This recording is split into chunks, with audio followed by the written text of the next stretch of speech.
Well, I thank Spencer for inviting me up here to speak again, and it's a great opportunity, pleasure to be back up here in Chattooga County. Can y'all believe it's been just a little more than a year ago that I was up here and made my first speech to a GOP. Chattooga County was the first local party that invited me to come speak after I decided to throw my hat in the ring to run for Congress for the 14th district. So y'all hold a special place in my heart, and I appreciate being back up here again.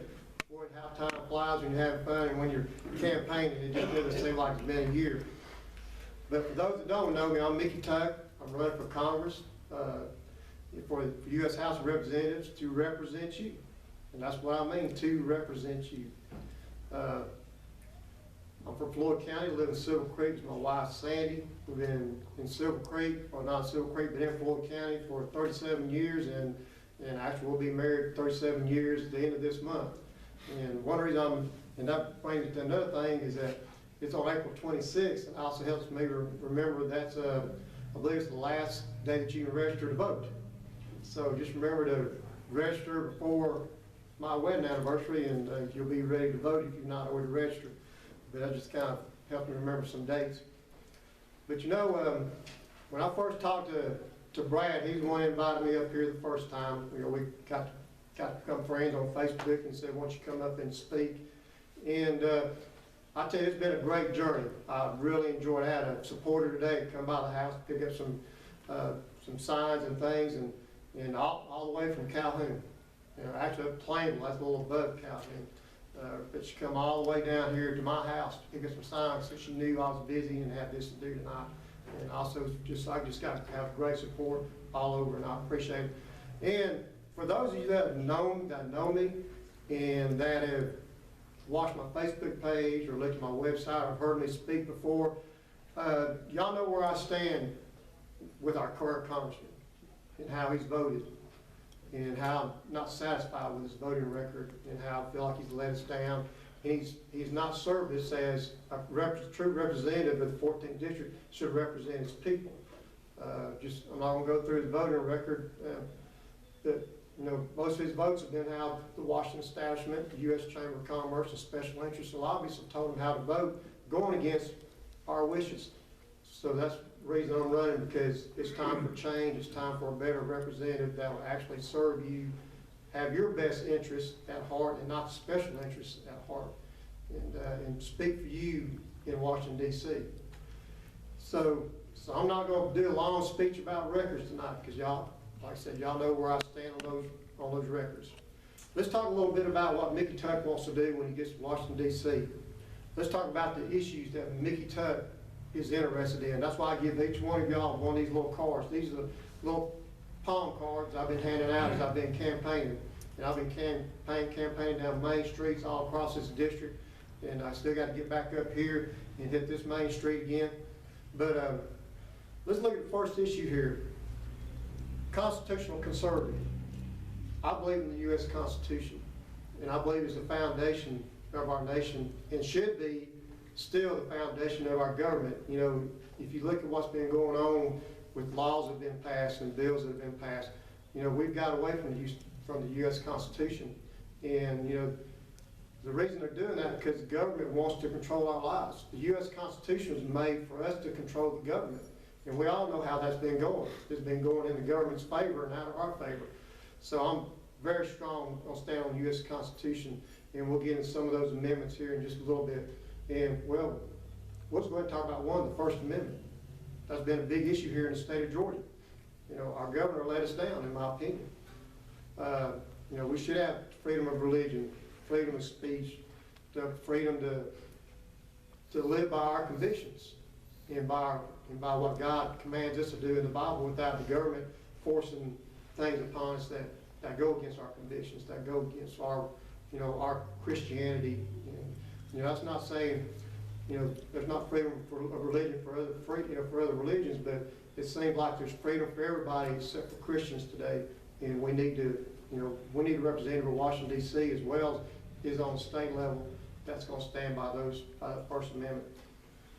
If you look at the second thing, strong physical conservative. I can guarantee you I'll be a whole lot stronger physical conservative than our current congressman. You know, when you've voted for just about every major budget, whether it's the omnibus budget, the omnibus budget, the omnibus budget before the omnibus, for the Ryan Murray budget, every one of those funded the liberal agenda. It funded President Obama's agenda.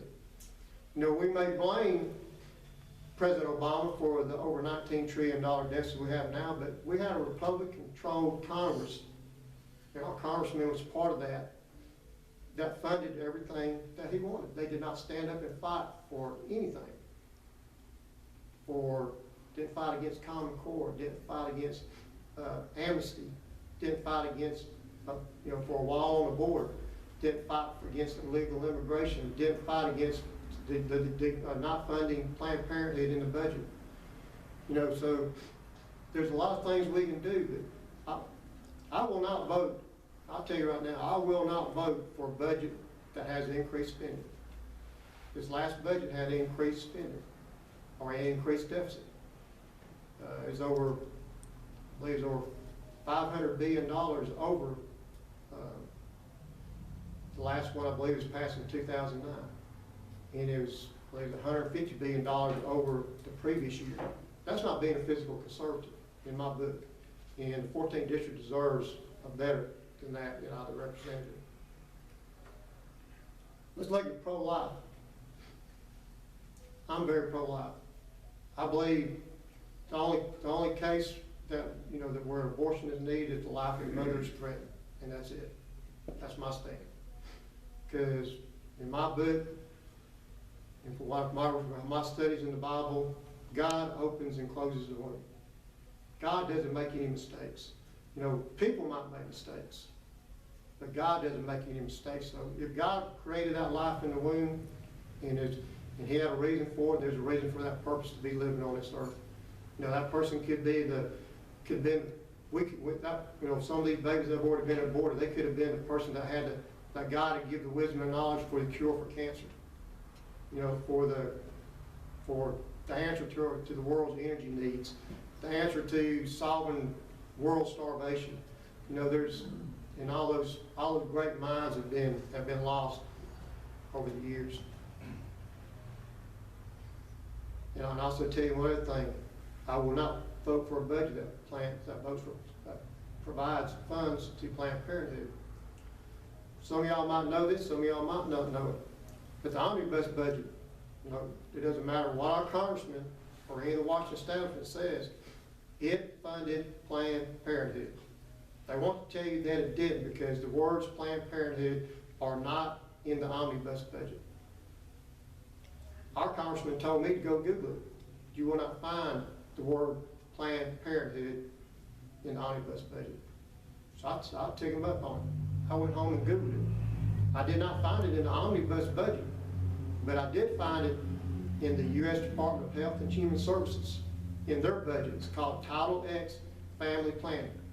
And you will look under the agencies that they fund, and you will find the words Planned Parenthood clinics. And of course, they'll bring up the Hyde Amendment that says no federal money can go to be paid for abortions. But I kind of like this analogy. All of us, I think a lot of us, I say a lot of older people here, and probably young people too, all watched Andy Griffith. Okay, Randy Griffin show. Okay, so Otis was a town drunk. You know, he'd come and check himself in at the jail. Okay, well, Aunt B didn't care for drinking. She didn't care for alcohol. You know, she didn't care for the sisters that made the moonshine. She didn't like what they did. So anyway, Otis has a drinking problem. But because of, this is just a hypothetical story I made up, but because Otis has a drinking problem, he spends all his money on alcohol so he can't afford his utility bills. So Aunt B feels sorry for Otis, so she's gonna pay for Otis's utility bills. So he'll have lights and so he'll have water. So that frees up the money that Otis could have been spending on electricity or should have been spent on utilities, now to spend on his alcohol. So that's, y'all kind of get the scenario there. So it's kind of, even though they say it's under law, it's not paying for that, actually it is, because they're just moving the money around, just like a magic ball under a cup. So that's where I fell on pro-life. Let's look at the Second Amendment. It says pro-Second Amendment. I'm very pro-gun. I believe everyone's right to own a gun. And they're wanting to try to take our guns away because they want us to, they're afraid somebody crazy is going to go out and shoot somebody. But you know, the Second Amendment was designed for us to protect us from the government. So if we have a tyrannical leader like we have, which that's what I think he is. I think he's a tyrant. He tries to be a king, you know. But if we ever have the military or anybody try to come against the citizens of the United States, then we're under the Constitution, and we're supposed to be able to defend ourselves from the government that would try to come in and take our constitutional rights away, or our rights of liberty and freedom in the pursuit of happiness. Let's look at anti-amnesty. I am anti-amnesty.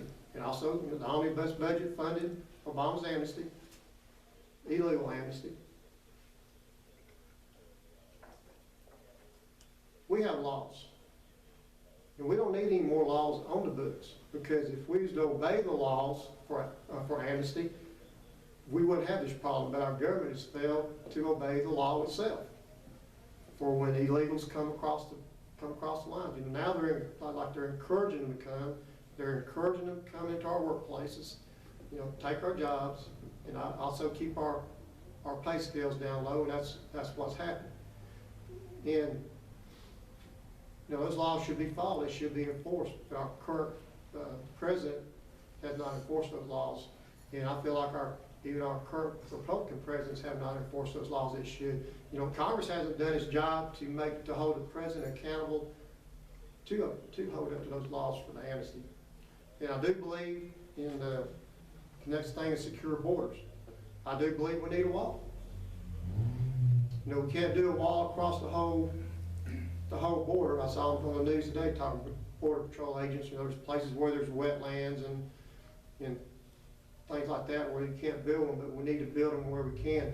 And my thing about the wall is not so much to stop illegal immigration. My big concern why we need that wall is to protect us from terrorists that want to come through our porous south border. You know, we hear a lot of news on news lately about dirty bombs and things like that. You know, if somebody can sneak 100 pounds of marijuana across the border, they can sneak several pounds of uranium or radiation or whatever to make a dirty bomb over here that we just, like, if it was those blowing up here in downtown Charlotte, nobody would be able to live here for a long time just for the nuclear fallout, just from that, you know, for that radiation. Protect our veterans. I was talking to a veteran up in Dalton last night. He actually, a lady come out in the parking lot, I walked up and said, "You need to hurry up and come in here. There's a guy, he's looking for you, he's waiting for you, he wants to talk to you because he's got an issue and a problem." And he's called the congressman, he's called our state senator, and he cannot get anything done, he cannot get any answers. So I took down his information and I contacted a guy that I know that's in the Georgia Republican Party that handles those things. I told him, I said, "I can't do anything right now, but I'll forward the information to this guy that I know." So, you know, you already got people coming up, and this is not the first veteran that's coming to me. He says, "Mickey, I got a problem that needs to be resolved, and my congressman is not getting it done." So I told somebody last night, I said, I really don't know much about staffing for Congress in a congressional office, but I would like to have one staffer that does nothing but address veterans' issues and their problems in our district, because the 14th district is covered with veterans. And I love our veterans, and they should deserve our best. You know, we look at the medical problems for our veterans. This is one thing I'd like to look at. I don't know how far to get in Congress about their health care. I work for a large company, actually a large corporation. I work for Gildan Yarns. For those that don't know it, in Cedartown, Georgia, I'm an electrician down there. That's why I tell everybody I'm not a politician, I'm an electrician. Kind of a little slogan. But we're self-insured. And we're self-insured because it saves the company money. And we contract out through Blue Cross Blue Shield for our medical needs, so for the medical network, to process the claims, to handle the claims, to pay the claims. Why can't the government not act like a corporation? Why cannot they be self-insured and use a company that's like United Healthcare or Blue Cross Blue Shield or something? And those veterans have a Blue Cross Blue Shield or a United Healthcare insurance card, and they'll be able to walk into any hospital, any doctor's office, and not have to wait. They should have the same medical care you and me have. That's the medical care I have. Our veterans should have the same. Protect, I skip pro-American work. That's one thing that's very, very dear to my heart. I work in manufacturing. We have made and are about to make another bad trade deal. I was against NAFTA, and we all know how NAFTA affected this part of the whole Southeast, really not just this part of the state, but the whole Southeast. There are thousands of jobs lost in this area. I know there are probably 2,500 jobs just lost in Floyd County because of NAFTA, which I know that's old news now. But again, it's not old news, because if you look, it's still affecting us, because up in Carrier Air Conditioning, they're moving their jobs to Mexico. All total, 2,100 jobs. So we're still losing jobs in NAFTA. Just this month in the jobs report, they were talking about how great it was, but I went and looked at the numbers. You know, we lost 29,000 manufacturing jobs last month. That's a lot of manufacturing jobs. And I guarantee you, they either went to Mexico or they went to China or somewhere overseas. TPA is going to, or the TPP is going to do the same thing. You watch. Trans-Pacific Partnership. Now, our congressman voted to give President Obama the fast track for that trade deal. And as bad as President Obama has screwed up our country, why would you give him the fast track to do anything? I would not have. And I don't know if the TPP is going to get voted in before the end of the year, or it's going to wait till the next session in Congress. If I'm there, I'm voting no, because I don't support it. We've already lost enough jobs for unfair trade deals, and trade deals weren't made by politicians, they were made by corporate America just to help them to boost their bottom lines, not caring about the people of the United States. You know, when our job increases, or 50% of our job increases every month are for restaurants, bartending, and retail. People, y'all know as good as I do, a lot of us got family working retail. Those are not good paying jobs. They're part-time jobs, most of them, less than 30 hours a week, and have no benefits. So that's just, to me, another way of just moving more money onto the government to take care of it. And we need to help people get out of that stuff, out of those situations, become independent and self-sufficient, and not dependent or sufficient on being having to be, you know, wait on the government to help them out. That's not what America is supposed to be all about.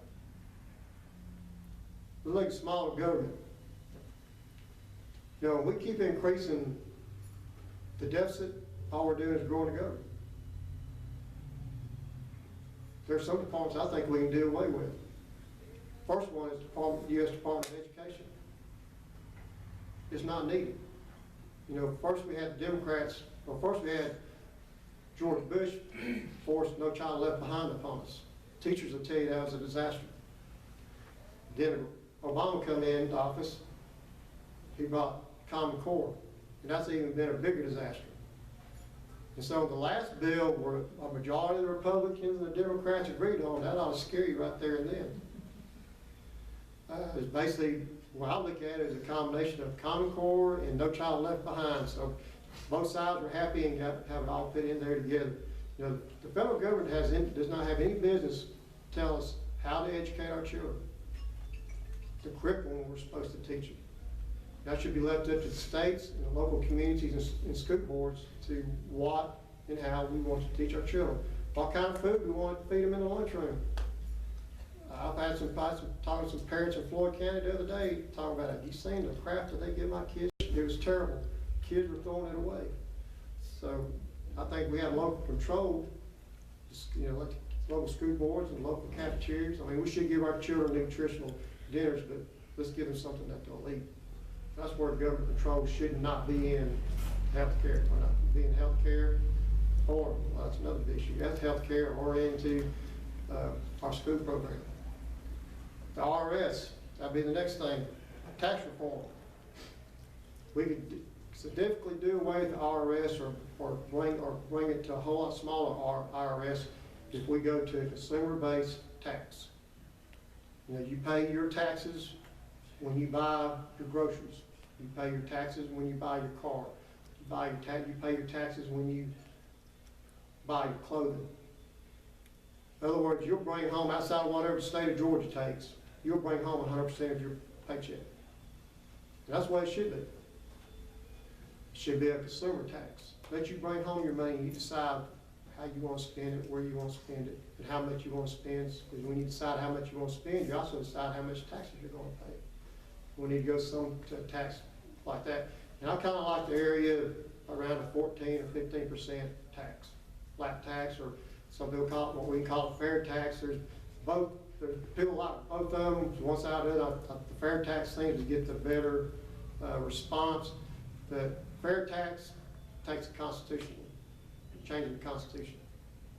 The flat tax is something that could be, Congress could do and start, a little more quicker and get our tax reform, in better order. That's what I want to talk about a little bit tonight, was about the issues. So I've had several people say, we know how you feel about Tom Graves and his voting record. We want to hear what you think. We want to hear what you say on the issues.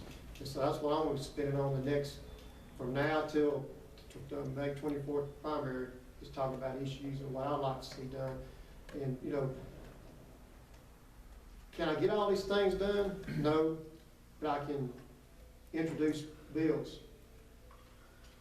I can work with others to co-sponsor bills. Most of all, what I really like to do is, once I get up there, is get on board with the Freedom Caucus, because they're starting to have some power. I think about 50 of them, 52 of them up there now. And I'm hoping after this election, there's at least another 10 or 15 that's going to be elected to go in to help them. I mean, they have to be thrown John Boehner.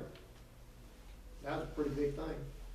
And also, there's another budget coming up for 2017, and that these same Freedom Caucus guys that are on that caucus are already standing up saying, no, we're not going to vote for it. It's got too much spending. There's no cuts. So with that, I'll take questions if I have time. Is there for some questions? Spencer? Yeah, what I was actually going to ask, if it's okay with you, if you want to take questions for the purpose of getting everything recorded, that's fine. If not, we have one more representative from McKenna that was going to speak, and then you can ask your questions after. But the floor is yours, so however you want to do it. Okay. Well, if that's, you're chairman, if that's what you want to do, that's fine with me. I didn't know we had anybody else speaking. But y'all remember this, and for all the Republicans running in here, May 24th is our general election for the Republican Party, because I'm running unopposed. I think some may be running as a Democrat. There's not a Democrat running. Let me say that back. I'm not running unopposed in the primary, but whoever wins on May 24th in Congress on the Republican ticket will be your next congressman, unless there's a runoff, because there's 3 of us running. There's an incumbent, myself, and one other.